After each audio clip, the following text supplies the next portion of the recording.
Hi guys, welcome back to our channel. இன்றைக்கான வீடியோவில் எதை பற்றி பார்க்க போகிறோன்னா ப்ரக்கோலி பற்றி தான் பார்க்க போகிறோம். ப்ரக்கோலி வச்சு எப்படி ஒரு ஈஸியான ஹெல்த்தியான கிரேவி பண்ணலான்னு பார்க்கலாம் வாங்க. இந்த கிரேவி பண்ணுறதுக்கு ஃபஸ்ட்டு ப்ரக்கோலியை கட் பண்ணி தண்ணியில் கொஞ்சம் உப்பு மஞ்சள் தூள் போட்டு ஒரு 10 மினிட்ஸ் நல்லா வேக வச்சுக்கோங்க. நெக்ஸ்ட்டு ஒரு பெரிய சைஸ் தக்காளியை மிக்சியில் அரைச்சி எடுத்து வச்சுக்கோங்க.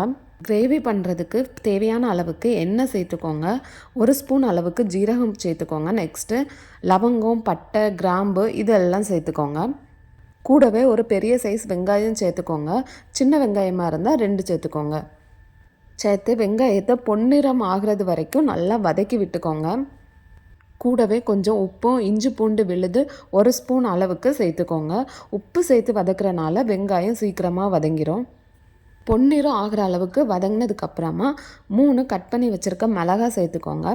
கூடவே ஃபஸ்ட்டே அரைச்சி வச்ச தக்காளி சாறையும் சேர்த்து நல்லா கலரி விடுங்க. தக்காளியோட ராஸ்மெல் போய் நல்லா வதங்கி வரணும். அந்த அளவுக்கு நல்லா தக்காளியை மிக்ஸ் பண்ணி நல்லா கிளறி விடுங்க.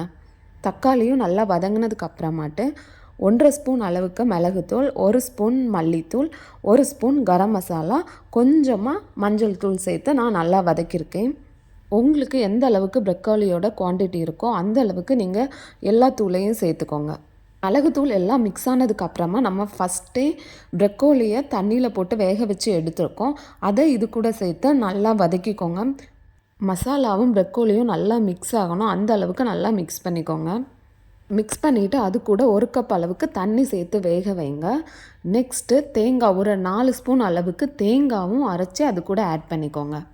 கூடவே மல்லி இலையும் சேர்த்து கலரி விட்டு ஒரு 5 மினிட்ஸ் நல்லா வேக வைங்க. வெந்ததுக்கப்புறமாட்டு நீங்கள் எடுத்துக்கலாம். இவ்வளவு ஈஸியாக டேஸ்டான ப்ரக்கோலி கிரேவி ரெடி பண்ணியாச்சு. ஓகே காய்ஸ், இப்போ ப்ரக்கோலியில் என்ன சத்து இருக்குன்னு சொல்லி பார்க்கலாம் வாங்க. ப்ரக்கோலி பார்த்திங்கன்னா உடல் எடை அதிகரிக்காமல் கட்டுப்படுத்துது, இதயத்தை ஆரோக்கியமாக வைக்குது, புற்றுநோய் வராமல் தடுக்கிறதுக்கு ஒரு பெஸ்ட் காய்கறின்னு சொல்லலாம். அது மட்டும் இல்லாமல் நம்ம சரும அழகை மேம்படுத்துறதுக்கும், நம்ம முடியை ஹெல்த்தியாக ஆக்குறதுக்கும், பிரெயின் டெவலப்மெண்ட்டை இன்க்ரீஸ் பண்ணுறதுக்கும் ரொம்பவே ஹெல்ப் பண்ணுது. இந்த மாதிரி ப்ரக்கோலியில் நிறைய பெனிஃபிட் இருக்குது. முடிஞ்சால் நீங்களும் கண்டிப்பாக மந்த்லி ஒரு 3 டைம்ஸ் அது வாங்கி சாப்பிடுங்க.